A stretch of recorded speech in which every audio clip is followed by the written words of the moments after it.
Today, we are going to make some grass. No, I'm not in Colorado, so it's not going to be that kind of grass. It's our techniques that are so simple and sensible, your mothers would practically build themselves.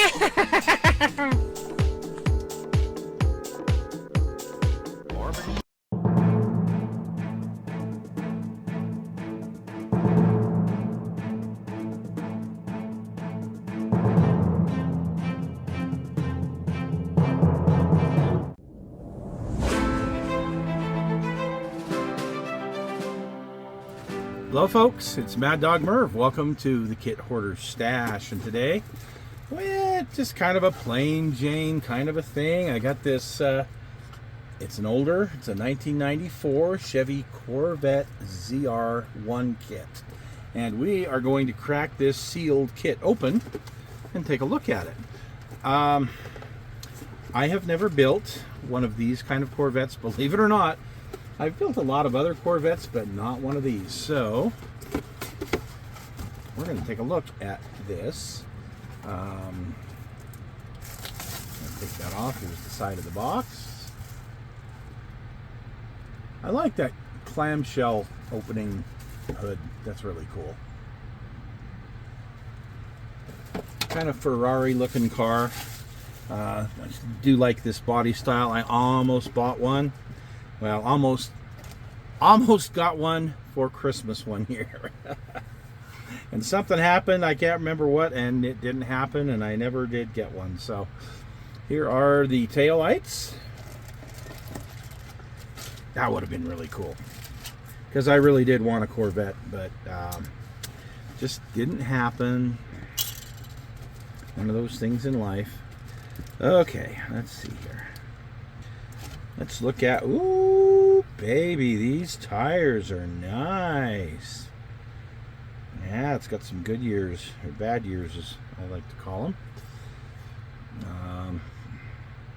Beautiful, beautiful, beautiful, beautiful tires. Nice. Woohoo! And here is your clear piece with the, wow, my clear piece, and this was in a sealed kit. It's all kind of screwed up here and here. It looks like it had a tire or something sitting on it. That's horrible. Yikes. The lines for the heater, whatever you call it, defroster. Don't know what those are. They look like some marker lights of some sort. There's 4 of them, one in the box. One's already fallen off in the box. I still like this kind of packaging. If you're going to put it in a bag, that's great. One bag, not 50 bags. Don't kill a whole plastic forest just for a kit. All right. I'm just going to take it all out. Nothing left in the bag. Okay. Body's beautiful and crisp. Nice details. Corvette, the ZR1 logo there. Very, very, very nice looking.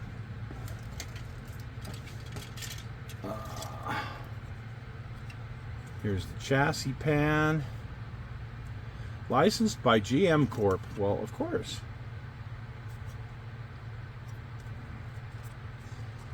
You can see the brake lines are molded in on the frame, which is pretty cool. Or maybe it's fuel lines. No, that's got to be brake lines. Pretty cool. The interior looks great. The seats look awesome. You've got some little detail on there. Little logo here on the steering wheel and the shifter. The suspension looks awesome. Not overly complicated either. I like that. Some other parts and pieces. Your wheel backs, the disc brakes, the exhaust. Looks like fan shroud and a few other pieces. Serpentine belt. radiator hose and a few other miscellaneous pieces. But I like the molded in fans. They look really good. Very nice. And ooh. Oh.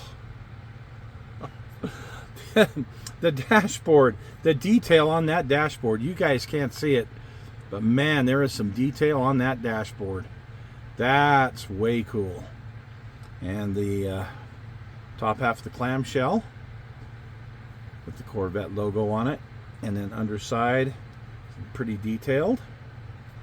Ooh, very nice. That's the end of the gray plastic.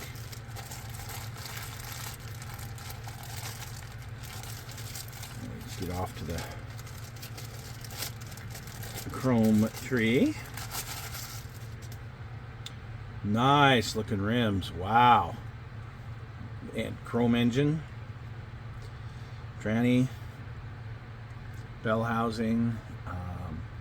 The headers. Really, really nice looking.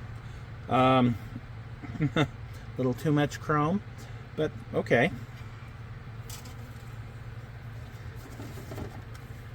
Here's the decals. Ooh. Very nice. There's some stickers there for the, looks like the engine compartment. And then finally, the instructions. So let's get this up here. Good old AMT instructions. Holy cow. Take me longer to get these open than it will to build the whole dang car. Not a fan of AMT instructions, by the way. Okay. So here it's talking about how cool it was, and you know, at the time when this car came out, it was really cool. But it's kind of been left behind by more modern technology. Building your engine, your chrome engine. Oh boy. And just getting all the chrome off there is going to be a minute. Front suspension, rear suspension, nice and easy. Putting the engine in. And the exhaust. Those really cool tires and wheels. And the interior, very simple interior, but a lot of painting, a lot of detail painting. Glass and engine compartment stuff. Putting your interior in. Under the hood. Under the top half of the clamshell, I guess. And kind of putting it all together, and a few little details here. And then some suggestions on paint. And putting some of those decals on. So pretty straightforward, and it looks pretty easy, which I like. You guys know I'm not a person that likes to sit there and build for 1,000 years. I do like to build, but I don't like this, overly complicated build sequences, if that makes sense. So I'd prefer to get them finished and built. So there you go, guys. This one will definitely have to get built, and we will have to see what I decide to do with it. Obviously, it won't be completely stock. We'll see what we decide to do, but very nice kit, very nice and crisp and clean. Definitely, if it's something you have in your stash or can get your hands on, I would recommend this just because it's a good looking and it looks to be a pretty easy build. Pay attention to that one. There's going to be a lot there. But really a beautiful, just a beautiful car. So, all right, folks, thanks for joining us today on the Kit Hoarder Stash. We'll see you again soon.